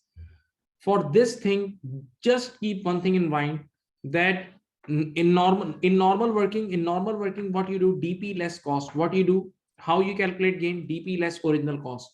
But for this copyright topic, you do DP less NBV, DP less net book value, disposal proceed less net book value. Remember, so you need to do some depreciation thing as well. Okay, so now, so you sold the copyright on 30th June 2020. The copyright had been purchased on 1st July 17. See this date, 1st July 17 for 22,000, when it had an unexpired life of 15 years. Okay, so from 1st July 17 to 30th June 20, how many years have been passed? From 1st July 17 to 30th June 20, tell me. 3 years. You sold it after 3 years. You sold it after 3 years. Okay, so now let me solve it complete. DP is how much? No, DP is not given and not necessary. Even in the question, he won't ask you the DP. Now, what should be the NBV now? What should be the NBV now? NBV is, look at here, NBV is cost less accumulated depreciation. Cost less accumulated depreciation. Cost is 22,000. And what is the accumulated depreciation for 3 years? Accumulated depreciation for 3 years is 22,000 divided by 15 multiplied by 3. 22,000 divided by 15 multiplied by 3 is the accumulated depreciation for 3 years. Can anybody calculate 22,000 divided by 15 multiplied by 3? 4,400. Thank you. So your NBV will be 17,600. This is your NBV. And yes, even in my class, I also teach this shortcut method. You can directly calculate NBV through 22,000 times 12 upon 15.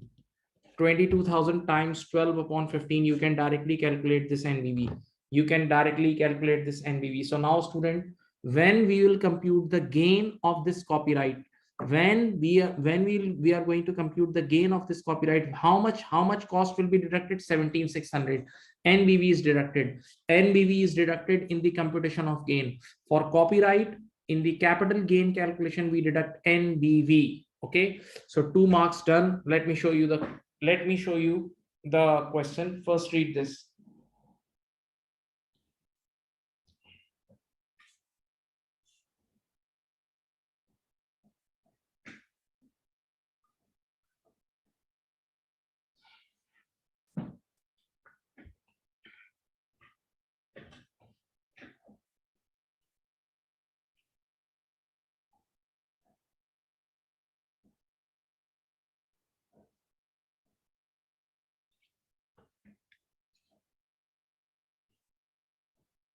Please have a look.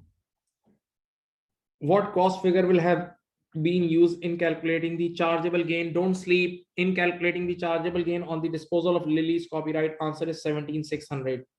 Answer is 17,600. Okay.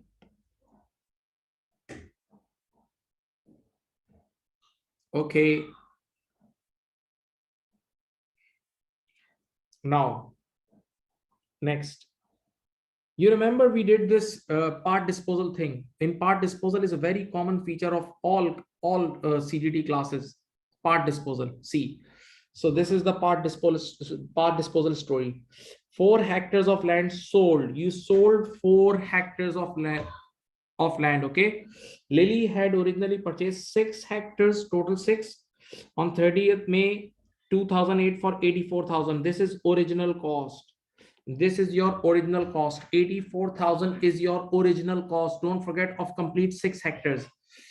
The 4 hectares of land were sold for 140. Yes, one portion is sold. And the market value of the unsold means remainder is 60,000. Prior to the disposal, Lily spent 14,400 on clearing and leveling the 4 hectares of land.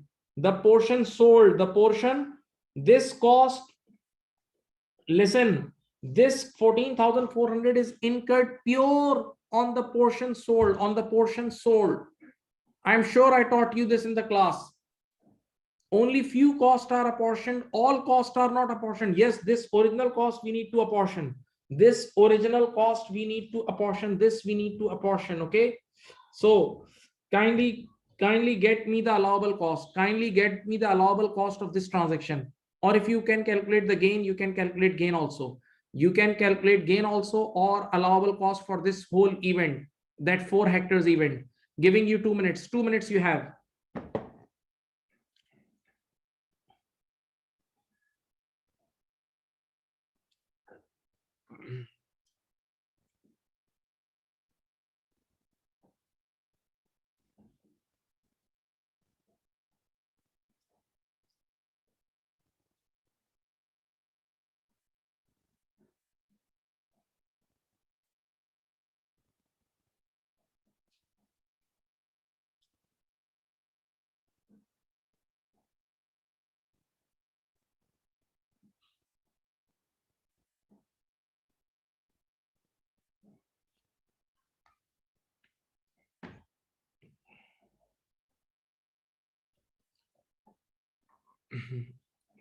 Okay, let me start. Wait.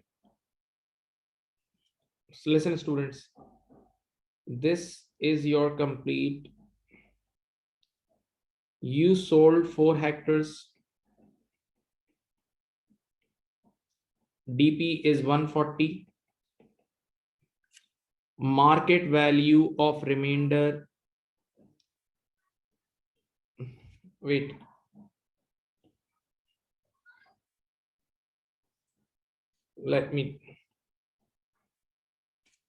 We sold this 4 hectares and DP is 140. Market value of remainder is 60. Original cost for this complete plot is, I think, 84,000. Original cost of this complete plot is how much? How much? 84,000. Yes. So my dear student, this 84,000 will be apportioned between these two. This 84,000 will be apportioned between these two. Okay, right? Okay.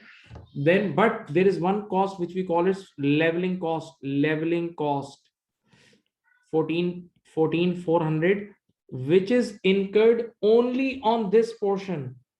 This leveling cost incurred only on this portion which is sold. So it is this portion is completely sold, so this cost will be completely given to this portion. This cost will be completely given to this portion which is sold. No need to apportion this 14,400. No need to apportion this 14,400. Okay, now let me solve it properly.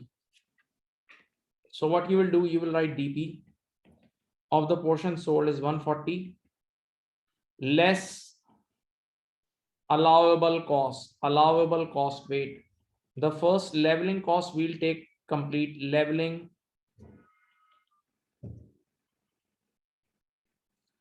This will be complete 14,400 we'll take, and then original cost we need to apportion 84,000 times weight dp upon dp plus market value of the remainder. So how much is this? How much is this? 84,000 times this. Can anybody tell me 84,000 times this? 58,800. Thank you. Now tell me what is the final gain? What is the final gain?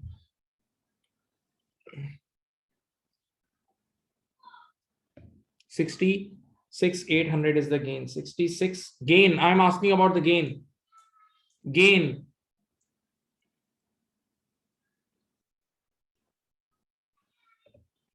Okay. An examiner may ask this question: what is the total allowable cost? Can anybody tell me what is the total allowable cost? This. See, this is the total allowable cost. These two is your total allowable cost. These two is your total allowable cost. Okay, so 58,800 plus 14,400. 58,800 plus 14, it's 73,200. 73,200 is your total allowable cost. Is your total allowable cost. Let me check. See, what are the total deductions which will have been allowed in calculating the chargeable gain? The answer is 73,200. The answer is 73,200. 73,200. The answer is 73,200.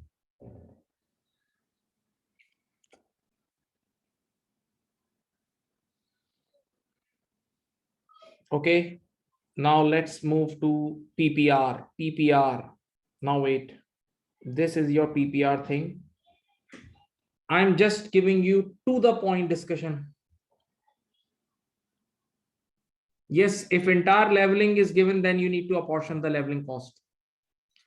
Listen, students, this is your PPR area. And when you were studying PPR from me, leave that thing what we used to say,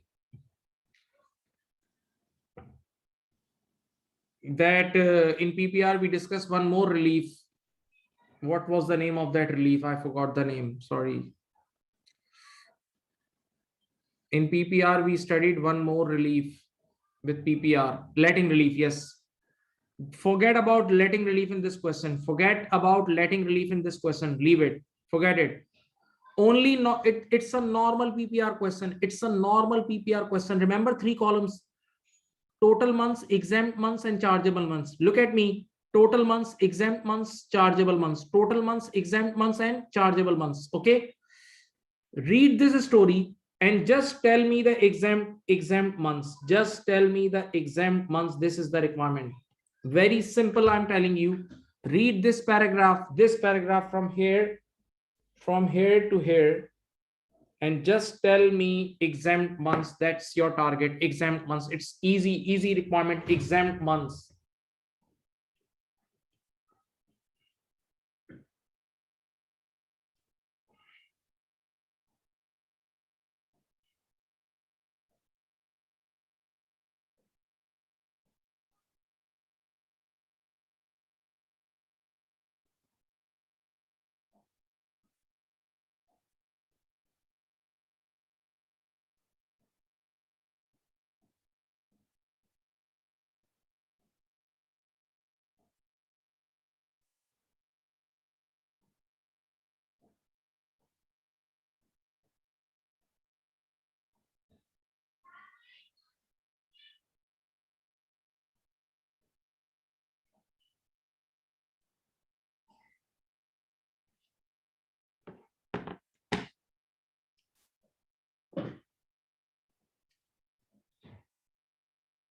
Okay, still 1 minute you have, still 1 minute. Come on, try your luck, try your luck.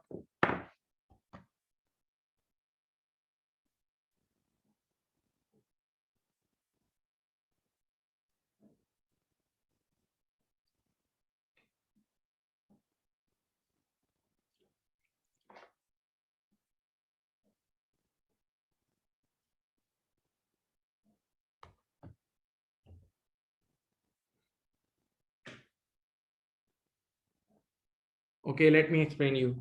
Listen, first of all, giving you a quick summary. If you are staying in your house, it's exempt. Occupied time is exempt. And if you are leaving your house, but there is a sandwich, occupation, then absence, then again occupation, there is a sandwich. And if it is, and the absence, the reason of absence is A, B, or C, then still it's exempt. And last 9 months are always exempt. Last 9 months are always exempt. Okay, now listen.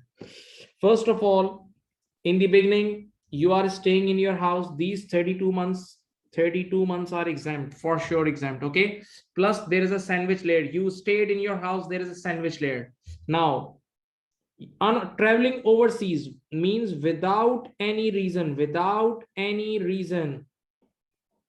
you know, it's point A and it's exempt. 36 months you can go anywhere. 36 months you can go anywhere. Okay, and then required to work elsewhere in UK. This is point number C. But remember, for point C, only 48 months you can claim relief till 48 months. So out of this 60, 48 is exempt and 12 is chargeable. 12 is chargeable. Okay, now listen. Then again you came back, so it's a sandwich. Again you came back, it's a sandwich. And if you occupy your house, it's full-time exempt. Now then you leave house and you didn't see, all last 20 months are unoccupied. Last 20 months are unoccupied, that means you didn't come back, so there is no sandwich. But yes, last 9 months are always exempt. Last 9 months are always exempt. Last 9 months are always exempt. So can anybody tell me the exempt months? Can anybody add all these months? How much? 145. Yes, 145 is your answer. These are your relief or exempt months.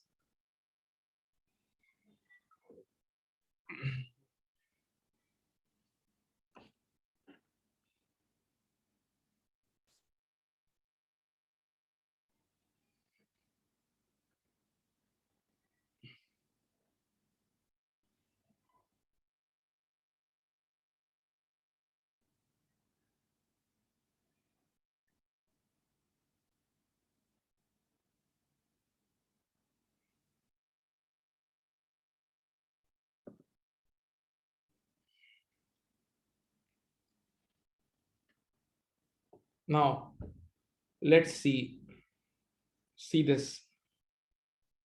What is the total period, both actual and deemed, for the purpose of calculating private period of C? What is the total period of occupation? That means sometimes when you stay in your home, it's occupied and it's exempt. And when you leave your home and if it is deemed A, B, C or last 9 months, then it's also exempt.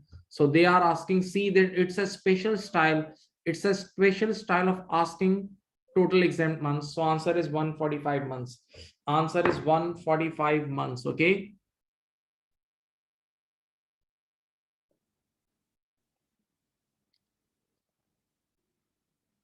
Now guys, please, just 2 MCQs are left. Please give me some energy. Student, remember you studied paper to paper takeover, P2P, paper to paper takeover. And in paper to paper takeover, sometimes you give your existing shares, you get new shares. Shares versus shares. But what happens sometimes, you give your shares, you give your existing shares, and you get some cash and some shares. You give away your existing shares and you get some cash and some shares. Remember? So in that case, you do part disposal working. In that case, you do part disposal working.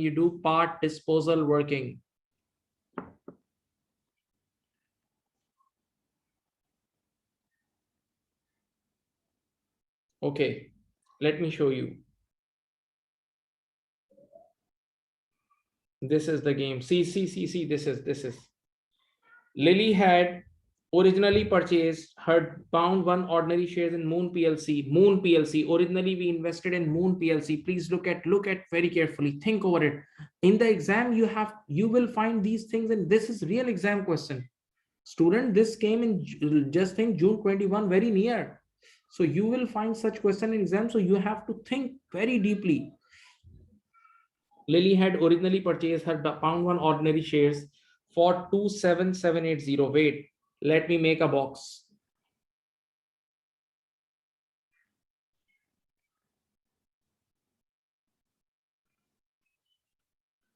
See, originally I had full box of shares.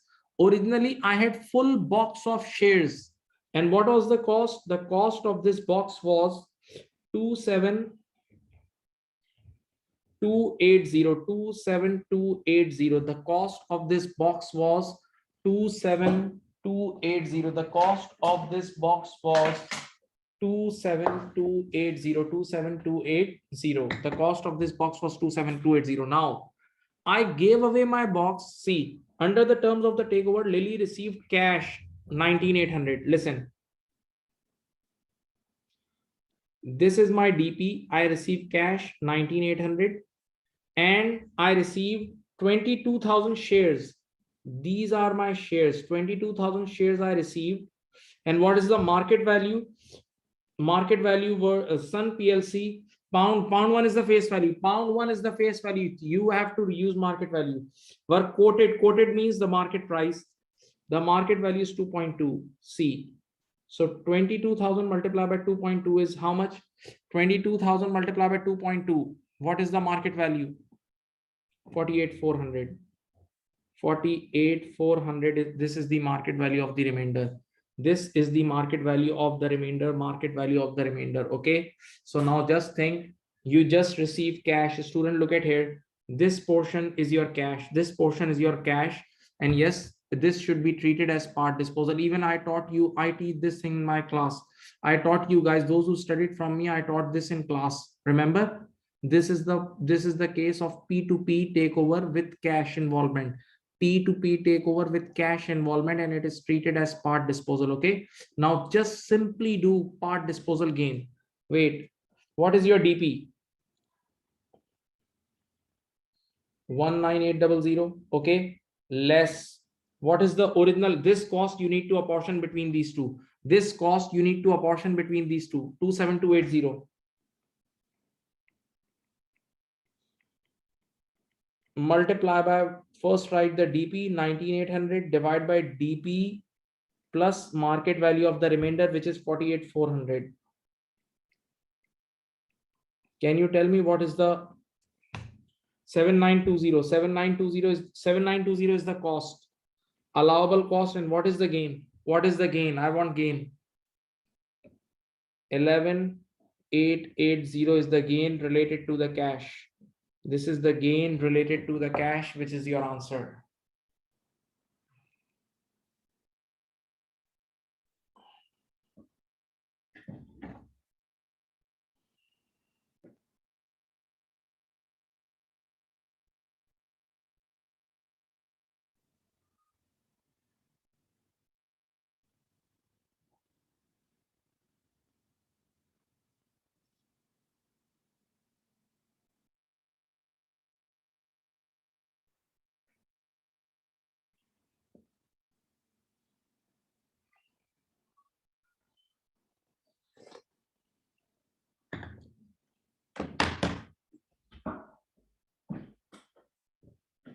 Okay, students, this part was easy.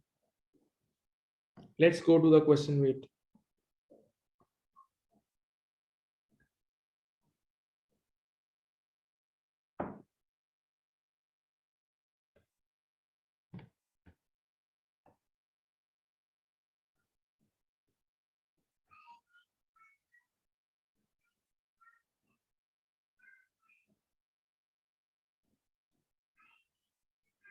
Now, the last question, just read the requirement. They are asking you the capital gain tax liability. What is Lily's sister's capital gain tax liability? This is very, very basic tax computation question. Very basic tax computation question. Okay. Lily's sister's capital gain tax liability. Let me take you to the question. See, this is the question. This is the Lily's sister. See, from here, all of you try it. All of you try it yourself. This from here till here, just calculate the CGT. That just calculate the CGT.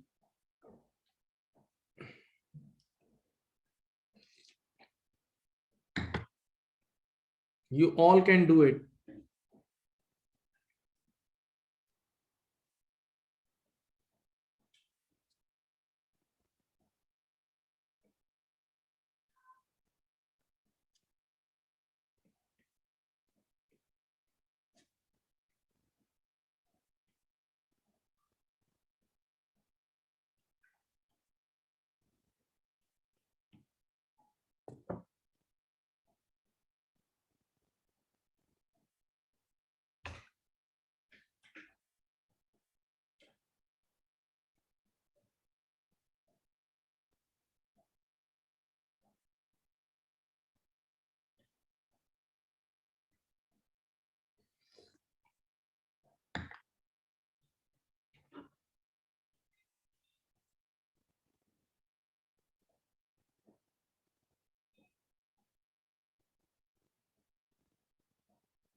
To be very honest, if you can't do this question, then you guys should resign. One who can't do this question, then he or she should resign.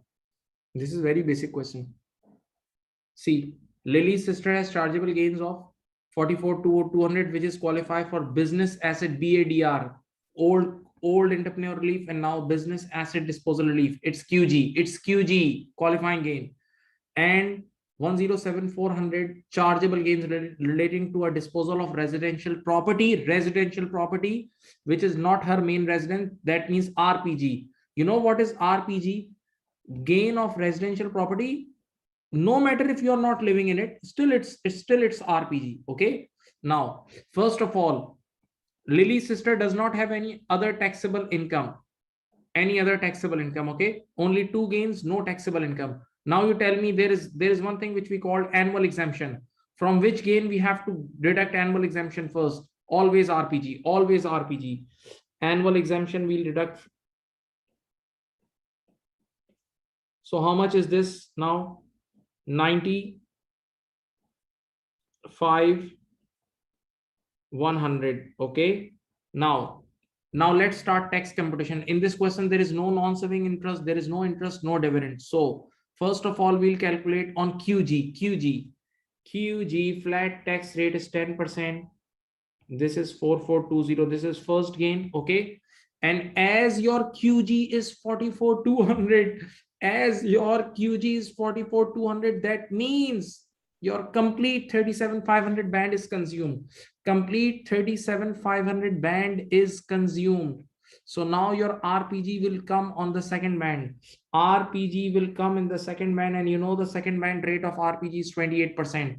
So 95, 100 plus 28% into 28%, how much? 26628. This is for RPG plus 4420. This is QG. How much is the total liability? How much is the total one? 31048. Did all of you complete this question yourself? At least you should. Otherwise, simple one answer, resignation.